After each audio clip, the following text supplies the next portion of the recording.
I don't think I'm going to start by introducing myself by telling tales. I'll tell you about myself through my experiences. With this speech, TED Talk, however you'd like to call it, I'll focus on two things. One, the time is not running out because I'm a Gen Z talking to you, so I'll try to talk to you in the language you understand the best. And I hope I am able to relate with you. That's my only goal today. And I'll be absolutely fine if you want me to speak in Hindi, English. I'll try my best. However I speak, I get to you. The two things I'm going to focus on is time not running out, and the other one, being grateful to be able to make that timeline also, to have the capability to decide my own timeline and when need be to tweak it. So starting out, I'll be talking about the thing that I struggled the most with in the last 3 months. I blamed my family, my friends, everyone around me for my own being, for the mistakes I made myself, and those were telling myself that the time is running out. I wanted to be done with my master's by the time I was 24, and I am 24, standing in front of you all without a master's, talking in front of you without a master's. By this age, I was supposed to be done with my master's, planning to do something else, but to be very honest, I don't have that degree yet, and I'm still trying to get there. I wanted to be something before 25, because 25 under 25, 30 under 30, and a few years later, 40 under 40. I'm sorry. Now I know, at this point, for me, it's going to be tough, because if I start now also, I'll probably be done with my master's by the time I'm 26. So this goal of being that person by the time I'm below 25, वो तो होने ही नहीं वाला है अब. तो वो तो खत्म. अब मुझे डिग्री तो नहीं दे देंगे 25 से पहले, और उससे पहले मैं कुछ बन नहीं जाऊंगी, तो which is fine.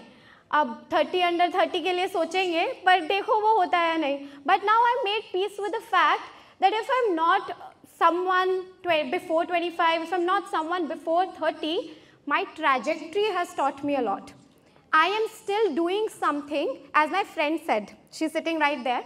I was on the way and she said, in this journey, we make some mistakes, and when we try the next time, we do not repeat those mistakes. And probably when I try the next time, I will be not making the same mistake and I'll be doing better, which happened. So the only thing that counts is the effort that I've made in this while. I have constantly made that effort to be there. I might not be doing the thing I wanted to do, but I'm still doing something, and that something does count. That something is creating an impact. And I may not look at it that way, but I know that people look at me and where I've come, and they do tell me that I've come far. And probably one of the proofs of that is that I'm standing here in front of you all and talking about it. So yes, I've come far. I couldn't have thought that I'll be here talking to you all about my journey. Now, this also brings me to the second part of my speech. I won't take too long. I'm not one of those people, I cannot speak too much. So the second part of my speech is also something where I thought of it and I realized that the mistake that I made all this while when I was being so hard on myself about not getting things even after putting so much hard work, even after trying so hard. There are people who are doing so much better than I am. But then, thankful to my profession and my industry that exposed me to the realities of the world, a world that I didn't even know existed. There's a woman out there like you and I whose only goal in life is, and who's only actually striving to get one meal in a day for her child. There is a man sitting in Ukraine whose only wish every day is to save his family from that Russian missile, to send his family far away with any hopes, with actually no hopes of ever reuniting with them. There is a girl out there who wants to wake up and decide on her own whether she should be wearing a hijab or not. I'm sorry I made it a little controversial or political, if I may say so. I was asked not to do that, but I can't help it. I come from that industry, I'm so sorry. But yeah, I mean, there are people who are striving for basic things, and today the things I am crying about are not being able to be somewhere because, I mean, I had that goal. I made that timeline and I'm not having the right to tweak it. I mean, how is that even fair? I made the timeline to be somewhere, but I don't have the right to tweak it according to my own wishes. I think that is where I made the mistake. That was my biggest reality check, that today I have the ability to change things for my own self. There are people for whom dreaming is a dream. For me, the only dream is to change my dreams, to change the timeline of it. I cannot be the best person today, but I can definitely be the best person tomorrow. And even if I'm not the best person, I am making a significant change. I do not have to be the best one out there. I was never a student extraordinaire, but I was somewhere, and I am here. I am here like all of you, and you will be fine, like I am fine. So a very recent thing that happened in my life was, I probably felt like I was not making justice to the job I was doing. I was not doing justice, and I will not neglect the fact that quitting is an option for a lot of us. I will acknowledge the privilege that I had to quit a job. I will not look at the fact that a lot of us do not have that option.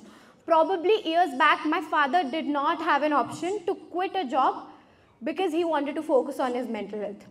His only priority was to provide for our family. Mine, maybe not. Mine was that I wanted to focus on my mental health. So I will not neglect the fact that quitting a job or not being able to make it is an option for us, for a lot of us. But at the same time, I also want to tell you all that even if you do, you'll be fine. Few days back, actually just 20 days back, I was hopeless. I was hopeless. I didn't know where I'm gonna be. I thought I was actually as hopeless as anyone could be. I didn't know if I'll have a job.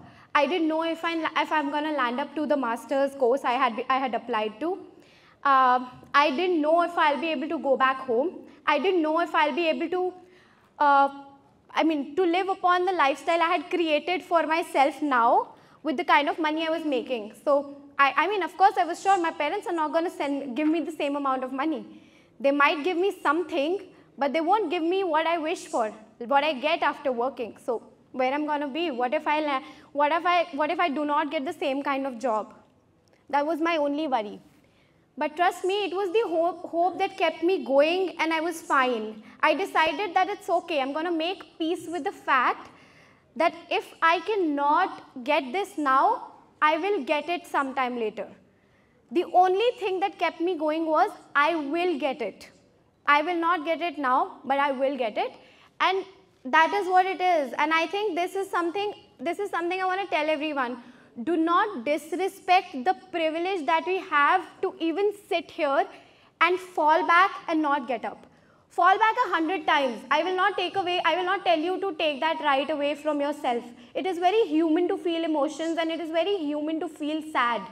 I feel sad, I cry, I feel, ab to sab khatam, ab to kuch hoga hi nahi, ab to sab dunya khatam ho gayi. This is my favorite thing to go by. I tell my parents, ab to nahi hoga, ab to main kya karungi, my friends are getting married, some of my friends are settling down, whether it's in a good job or maybe in a marriage, or they're just happy with their lives. Mera satisfaction point kab aayega? That is what I keep asking them. And then I keep telling them, I probably do 100 times the hard work, then why am I here? Why am I not going where I want to be?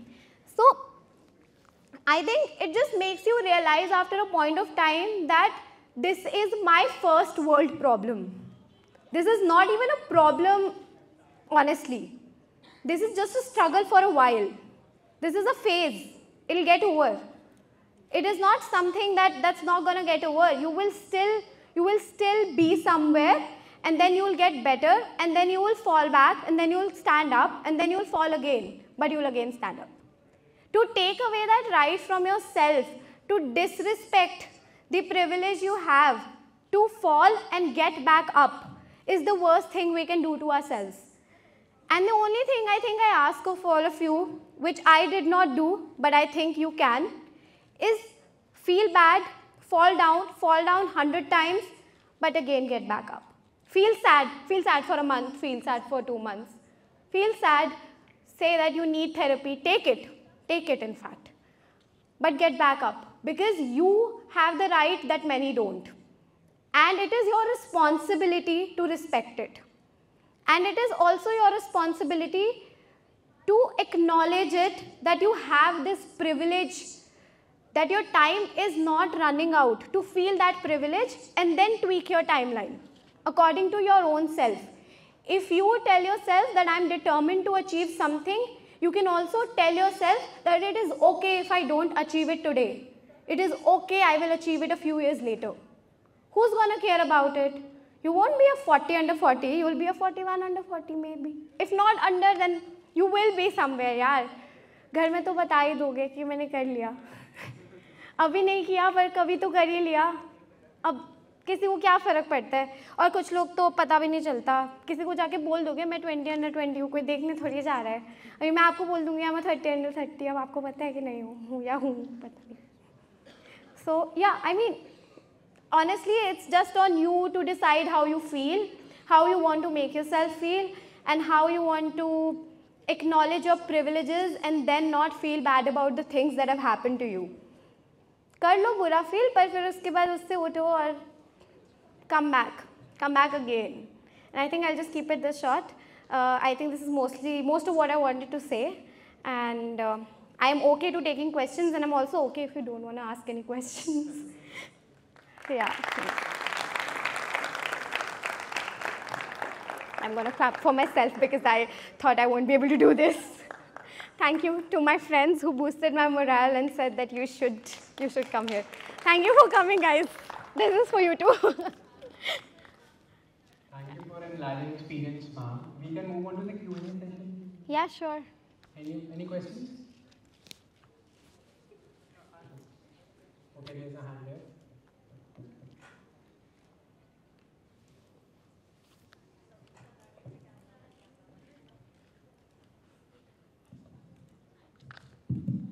Hi. Good evening. My question is, like you mentioned about how it's in our hands to, feel the way we want to feel. So, my limited set of experiences say that, when I'm in a phase of misery, like you said, that when you're going through a phase where you feel sad for 2 months, and you feel bad that you have been feeling sad for that long. So what happens with me, I mean, it has happened, not always. When I feel sad for 2 months and then the 2 months pass and I start getting better, then I start feeling like I am feeling sad about being sad for 2 months. So how do you escape that paradox? I mean, if any such a paradox as you have experienced, so maybe if there's a way out of this paradox. Oh, so you're asking me how to not feel sad? I mean, not feel sad about feeling sad. So this has happened with me. I think it's very normal. I also in my head tell myself that I am ruining a lot of relationships in my life because of being upset. I'm fighting with my friends. उनकी क्या गलती है? I'm fighting with them. I'm telling them, तुम्हें समझ में नहीं आ रहा है कि मैं परेशान हूँ. And then I know that I'm telling myself when I'm sitting at home, I'm talking to my mother, I'm telling myself also and to her also that what was their fault?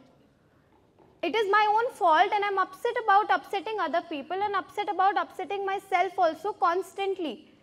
But you know what? This is a very natural feeling. I will not give my expertise on this because I am not the right person. But what I do in this case is so I will not lie, I am kind of an extrovert. So I find a way out in talking to people. Sometimes my colleagues, sometimes my flatmates, sometimes my parents. So the thing is that not all of us have that kind of set of parents who we can talk to. I was lucky enough to be blessed with that kind of parents. So I can also, call them up and vent out. But at the same time, I have that friends. But I will not take away the fact from you that there could be a possibility that you're not somebody who doesn't talk to people. You try to, you wish to suppress your emotions, and that is your way to come out of it. What I do is distract myself. And as I said, I try. It is not easy, but I try to look at the positives. Doesn't always work, doesn't work with me, but maybe it works for you. And that is what people say, that look at the positives and also try to distract yourself. Distraction does help, for a while. A few days back, I watched this film. I don't know if it's the best film, but I really liked it. It helped me distract from a lot of things that I had been thinking about. Was suggested by one of my friends sitting here again when in Rome. So yeah, those good 2-3 hours went by like that. I was really upset that day. So that kind of helped. For me, distraction helps. Feeling upset about anything, feeling upset about being upset also, I think, distraction in my case helps. But I think there are better people out there who can help you out of it. There are experts out there who can actually find out the reasons behind why you're feeling so. So I will not give my sense on this. Yeah. I was just asking this question generally. But yeah, as a follow-up, I would like to say it reminds me when you mentioned that there should be and there can be a few people when you are having some kind of you are going through a miserable phase, and generally, but the group of friends that we boys have, I'm not sure. Yeah, which is why I took that into consideration. I do understand that there is a different set of people everywhere. Right. So it reminds me of this line by Zakir Khan. You tell someone that yaar panga ho gaya, to bolta hai aap baithte hain. So yeah, that pretty much answers my question. Thank you so much. Okay. Yeah. Thank you. If you have any more questions, you can